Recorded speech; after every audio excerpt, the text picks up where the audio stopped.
Hai semuanya, Assalamualaikum warahmatullahi wabarakatuh. Berjumpa kembali dengan saya di channel Emma Rosina Dewi. Yang kali ini saya akan menampilkan sebuah video tentang materi pelajaran matematika, yaitu notasi faktorial. Nah, materi ini merupakan materi untuk matematika wajib kelas 11 di SMA atau SMK. Ingin tahu notasi faktorial itu seperti apa? Dan untuk apa saja penggunaannya? Ayo, simak penjelasannya berikut ini.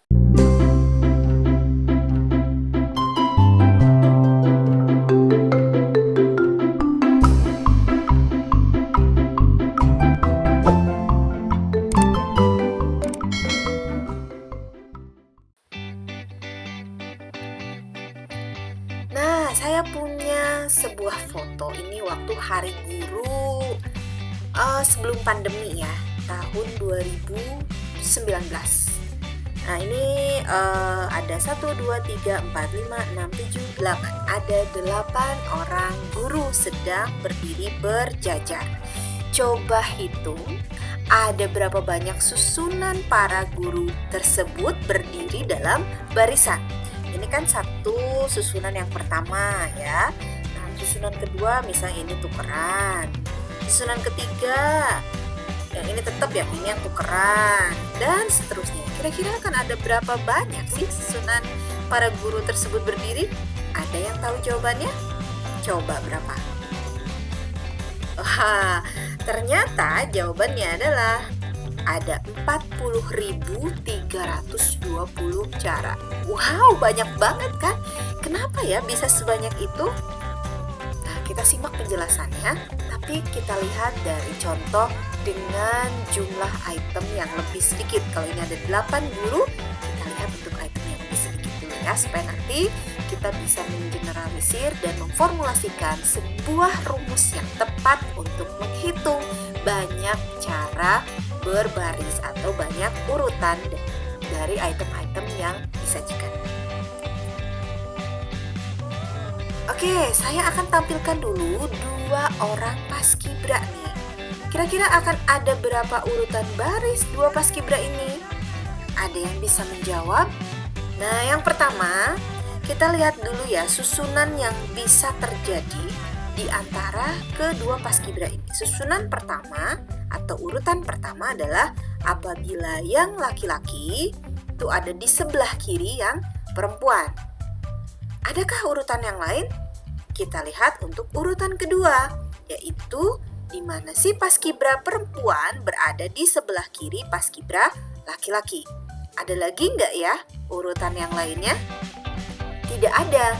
Jadi hanya 2 urutan untuk kedua paskibra ini berbaris ya. Apakah yang laki-laki di sebelah kiri atau yang perempuan yang di sebelah kiri? Oke, lanjut lagi. Saya punya contoh yang lain ya. Kita tambahkan, kalau tadi ada 2 item, artinya ada 2 orang. Kita lihat yang sekarang.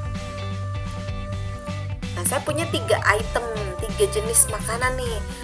Ada berapa banyak cara mengurutkan ketiga jenis makanan ini? Coba dikonsep dulu ya. Nanti coba tebak atau coba jawab dan kita samakan. Sudah tahu jawabannya? Kita lihat penjelasannya. Urutan yang pertama apabila si terong berada di sebelah kiri, di paling kiri. Nah, kemudian susu di tengah dan jagung di sebelah kanan. Nanti kita bikin si terong tetap di kiri ya. Nah, tapi ininya ditukar. Susu sama jagungnya ditukar.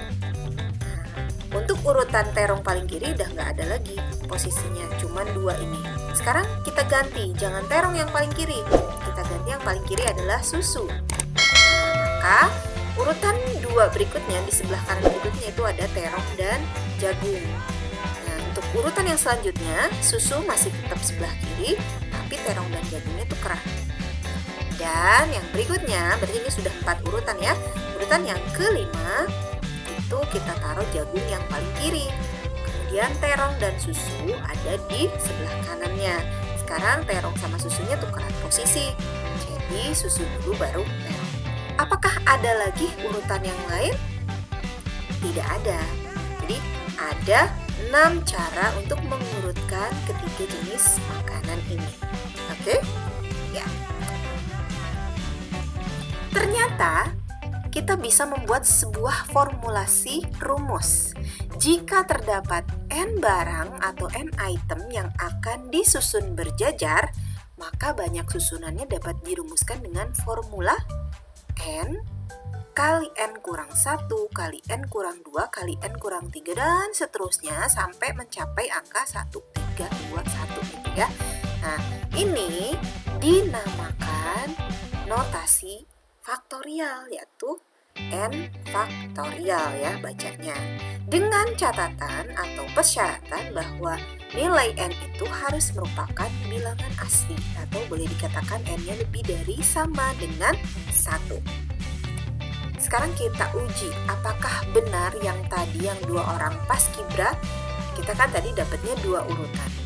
Apakah dengan menggunakan notasi faktorial kita terapkan dalam permasalahan ini jawabannya juga sama, yaitu 2? Kita lihat. Itemnya ada berapa? 2, karena ada 2 orang. Maka jadinya 2 faktorial sama dengan 2 dikali, kan dikurangi 1 terus ya sampai mencapai angka 1. Ini cukup dikurangi sekali. 2 habis 2 terus berkurang 1 kan 1. Udah mencapai 1.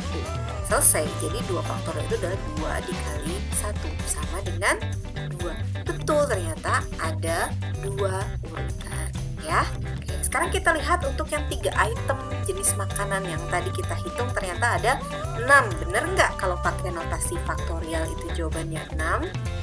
Kita lihat ya. Ini kan ada 3 item, terong, susu, dan jagung. Jadi ada 3. Harusnya menjadi 3 faktorial, yaitu sama dengan 3 kurangi 1, 2 kurangi 1, 1. Kita tinggal kali-kalikan. 3 kali 2 kali 1 hasilnya adalah 6. Dan benar, tadi kita mendaftar satu persatu urutannya, ternyata dihitung dengan konsep notasi faktorial juga hasilnya adalah 6. Sehingga dengan demikian, kenapa kita tadi bisa mendapatkan 40.320 cara? Karena kita gunakan notasi faktorial. Kalau kita hitung atau kita urutkan satu-satu, wah kebayang sampai kapan selesai mengurutkan. Karena ini banyak ya, kalau 8 itu banyak terhitungnya. Kita coba hitung dengan notasi faktorial. Nah, karena ada 8 berarti 8 faktorial sama dengan 8, tulis lagi, kurangin 1, 7, kurangin lagi terus sampai memperoleh angka 1. Lalu setelah itu kita kalikan, 8 kali 7 kali 6 kali 5 kali 4 kali 3 kali 2 kali 1, itu hasilnya adalah 40.320 cara ya. Oke. Nah, sekarang masih tentang ibu dan bapak guru ini nih, tapi kita punya syarat. Ada berapa banyak susunan para guru berdiri dalam barisan tersebut dengan syarat Bu Siti dan Pak Yusuf selalu berdiri berdampingan. Yang mana ya Bu Siti dan Pak Yusuf? Nah, yang ini Bu Siti dan ini adalah Pak Yusuf. Jadi kita diminta untuk menghitung susunan para guru ini berbaris, tapi Pak Yusuf sama Bu Siti harus selalu berdampingan. Ya, mungkin mereka CS-an ya, atau ada yang ingin didiskusikan sehingga harus selalu berdekatan. Oke, nah kita lihat caranya. Pertama, kita anggap Bu Siti dan Pak Yusuf sebagai satu kesatuan. Jadi kita nomorin ini 1. Selanjutnya, yang ini nih, ini ada Ibu Gesti nomor 2, saya nomor 3, Bu Mila nomor 4, Bu Lina nomor 5, Bu Elmi nomor 6, dan Bu Astri nomor 7. Jadi yang tadinya ada 8 guru kita anggap sebagai 7 item yang dibariskan. Nah, karena ini ada 7 item, maka kita tulis 7 faktorial. Tapi harus kita kalikan dengan 2 faktorial. Kenapa? Karena Bu Siti dan Pak Yusuf kita anggap tadi sebagai satu kesatuan. Mereka bisa tuker-tukeran tempat nih. Ini juga bisa ada berapa susunan ya. Pak Yusuf dan Bu Siti itu bisa kita hitung susunan mereka dengan 2 faktorial. Makanya ke-7 item ini ini kita kalikan lagi dengan 2 faktorial. Kita tinggal hitung 7 faktorial itu adalah 7 kali 6 kali 5 kali 4 kali 3 kali 2 kali 1. Sedangkan yang 2 faktorialnya adalah 2 kali 1 sama dengan 10.080. Jadi akan ada 10.080 cara. Paham ya? Nah, sekarang ada tantangan lain. Berapa banyak cara menyusun huruf pada kata kotak? Coba kira-kira bagaimana? Ini ada berapa item huruf? 1, 2, 3, 4, 5. Ada 5 item. Oh, berarti nanti akan jadi 5 faktorial. Eits, tapi hati-hati. Karena ternyata ada huruf yang sama, yaitu K dan K ini ya. Ada berapa huruf yang samanya? Ada 2. Maka huruf yang sama ini akan kita jadikan pembagi. Sehingga nanti caranya adalah, karena ini ada 5 item, 1, 2, 3, 4, 5, kita tulis 5 faktorial, bagi 2 faktorial. Kenapa? Karena ada 2 huruf yang sama, yaitu huruf K ya. Oke, tinggal kita hitung 5 faktorial itu adalah 5 kali 4 kali 3 kali 2 kali 1, sedangkan 2 faktorialnya adalah 2 kali 1. Nah, ini kan ada 2 kali 1, 2 kali 1. Oh, bisa dicoret dong, habis, ya kan? Maka kita tinggal menyisakan perkalian antara 5 kali 4 kali 3. 5 kali 4 itu 20 kali 3 hasilnya 60. Jadi akan ada 60 cara menyusun huruf-huruf pada kata kotak. Oke? Baiklah, ini adalah contoh soal yang juga sering muncul ya, berkaitan dengan konsep notasi faktorial. Di sini kita diminta untuk menentukan bentuk sederhana dari n dikurang 1 faktorial dibagi n faktorial. Nah, untuk kasus seperti ini, yang harus kita uraikan adalah bentuk yang paling besar. Coba besar mana ya antara n dikurangi 1 faktorial dengan n faktorial? Betul, lebih besar n faktorial. Kenapa? Karena kalau yang atas kan dikurang 1, berarti lebih sedikit ya. Maka kita akan menguraikan penyebutnya atau yang n faktorial ini yang di bawah per.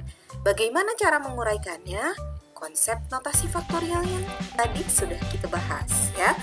Nah, yang atas saya tulis lagi n dikurangi 1 faktorial. Kemudian yang n faktorial kita uraikan. Jadi n kali n kurang 1 terus dikurangi 1 ya. Nah, sehingga mencapai 1.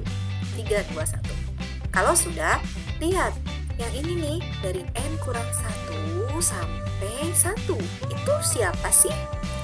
Betul, ini adalah n dikurangi 1 faktorial. Sehingga kita bisa mengubahnya jadi seperti ini. Ini ditulis lagi, n juga ditulis lagi, yang ini kita ubah menjadi n kurang 1 faktorial. Lihat, ternyata ini ada yang sama ya. N kurangi 1 faktorial, yang bawah juga n kurang 1 faktorial. Sehingga ini bisa habis dibagi. Tersisa, yang atas itu bukan 0 loh. Kalau habis dibagi berarti tersisa 1. Yang bawah tersisa n. Sehingga hasilnya adalah 1 per n. Selanjutnya. Nah, sekarang di sini kita diminta untuk menentukan nilai n yang memenuhi, bukan menyederhanakan lagi ya. Nah, caranya adalah kita sama seperti tadi, menguraikan nilai yang lebih besar dulu. Lebih besar n atau n kurang 2? Betul, lebih besar n. Maka yang n kita uraikan ya, menjadi n kali n kurang 1 terus dikurangi 1 hingga mencapai angka 1. Per yang ini ditulis lagi, ruas kanan 20 juga ditulis lagi. Nah, coba lihat, n kurang 2. Kita harus curiga karena di bawah n kurang 2, maka yang atas kita lihat dari mulai n kurang 2. N kurang 2 kali n kurang 3 terus sampai 3, 2, 1 itu siapa? Betul sekali, itu adalah N kurang 2 faktorial. Nah, ini saya ganti dari mulai sini ya, sampai sini. Saya ganti dengan N kurang 2. Sehingga tertulis, yang ini ditulis lagi N, kemudian dikali N kurang 1. Ininya saya ganti menjadi N kurang 2 faktorial. Dan yang di bawah itu tetap ditulis lagi N kurang 2 faktorial. Sama dengan 20. Coba lihat, apakah ada yang sama? Yes, yang ini sama ya, yang N kurang 2 faktorial dengan N kurang 2 faktorial. Bisa saling menghabiskan, saling membagi, sehingga tersisa N kali N kurang 1 sama dengan 20. Lantas bagaimana dikalikan? N kali N jadi N kuadrat. N kali negatif 1, negatif N sama dengan 20. Curiga deh, ini merupakan persamaan kuadrat. Betul, kenapa? Karena ada tanda sama dengannya dan pangkat tertingginya adalah 2. Tinggal kita pindah ruaskan 20-nya. Pindah ruas jadi negatif ya. Lalu kita faktorkan. Cari dua buah angka yang hasil kalinya negatif 20 dan dijumlah atau dikurangkan hasilnya negatif 1, yaitu negatif 5 dan 4. Kalau tidak percaya boleh dikalikan. Kalau yang lupa cara pemfaktoran, simak nih di pojok kanan atas saya kasih linknya ya. Nah, kalau sudah ketemu, kita tinggal sama dengan 0 kan tiap kurung. N kurang 5 sama dengan 0. Atau yang kurung sebelahnya lagi, N tambah 4 sama dengan 0. Dengan pindah ruas kita memperoleh N sama dengan 5 atau N sama dengan negatif 4. Apakah sudah selesai solusinya yang N sama dengan 5 atau N sama dengan negatif 4? Ternyata kita harus mengingat kembali bahwa syarat N pada notasi faktorial itu paling kecil adalah 1. Dengan kata lain harus merupakan bilangan asli. Negatif 4 bilangan asli bukan? Bukan. Maka yang memenuhi hanya 1 ya, yang N sama dengan 5 saja. Jadi solusi untuk persoalan ini adalah N sama dengan 5. Oke, sekarang giliran kalian untuk mencoba mengasah kemampuan dan pemahaman setelah menonton video ini.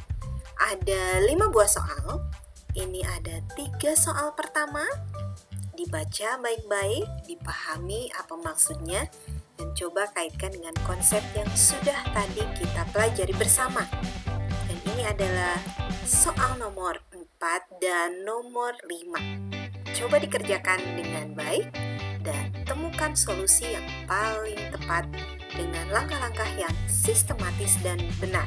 Terima kasih sudah menyimak video ini dan nantikan video-video berikutnya masih di channel Emma Roslina Dewi. Terima kasih. Assalamualaikum warahmatullahi wabarakatuh.